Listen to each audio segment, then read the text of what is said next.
हम लोग direct indirect पढ़ रहे हैं, इट मीन्स हम लोग नरेशन पढ़ रहे हैं। हम लोगों ने अभी तक क्या पढ़ा था? अभी तक हम लोगों ने ये पढ़ा था कि अगर तुम्हारा डायरेक्ट जो होता है, मीन्स डायरेक्ट स्पीच जो होती है, कहने का मतलब ये है कि वो दो पार्ट में होता था। एक इन्वर्टेड कॉमा में लिखा जाता था, एक इन्वर्टेड कॉमा के बाहर लिखा जाता था। तो जो इन्वर्टेड कॉमा के बाहर होता था, जो इन्वर्टेड कॉमा के बाहर होता था, उसको हम लोग रिपोर्टिंग वर्ब कहते थे। क्योंकि डायरेक्ट और इनडायरेक्ट जो होता है वो टेंस के आधार पे होता था।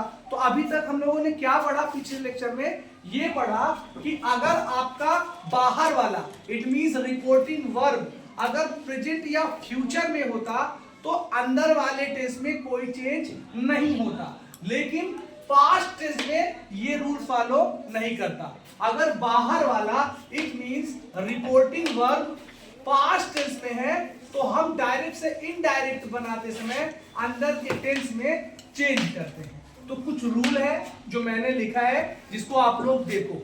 अगर आपका रिपोर्टिंग वर्ब पास्ट में है और इनडायरेक्ट में, इनडायरेक्ट बनाते समय जो डायरेक्ट में अंदर रिपोर्टिंग स्पीच थी, अगर वो प्रेजेंट इंडेफिनिट में है तो उसका इनडायरेक्ट बनाते समय प्रेजेंट इंडेफिनिट को हम चेंज कर देते हैं, उसके टेंस को पास्ट इंडेफिनिट में। ओके, समझ में आया?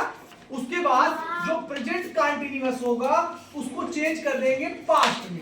प्रेजेंट परफेक्ट टेंस होगा तो उसको चेंज कर देंगे पास्ट परफेक्ट में। प्रेजेंट परफेक्ट कंटीन्यूअस होगा तो उसको चेंज कर देंगे हम पास्ट परफेक्ट कंटीन्यूअस में। इट मींस कहने का ये है कि प्रेजेंट का जितना भी था डायरेक्ट में, इनडायरेक्ट बनाते समय वो पास्ट में चला जा रहा था। इसी तरीके से अगर आपका डायरेक्ट में रिपोर्टिंग स्पीच पास्ट इंडेफिनिट में होगी तो वो उसी टेंस के पास्ट परफेक्ट में चेंज हो जाएगी। अगर पास्ट कंटीन्यूअस में होगी तो पास्ट परफेक्ट कंटीन्यूअस में चली जाएगी। अब देखिए, ये तो आपका पास्ट टेंस था जिसके रिपोर्टेड स्पीच में हमने चेंज किया। अब आप उसी को फ्यूचर में ले लीजिए। फ्यूचर में अगर आपका रिपोर्टेड स्पीच कैसे चेंज होगा? विल होगा तो वुड बना देंगे इनडायरेक्ट में, शैल होगा तो शुड बना देंगे, कैन होगा अगर डायरेक्ट में तो कुड बना देंगे, मे होगा तो उसका माइट बना देंगे।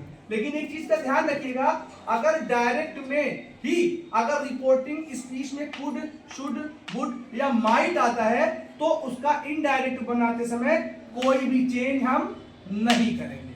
ठीक?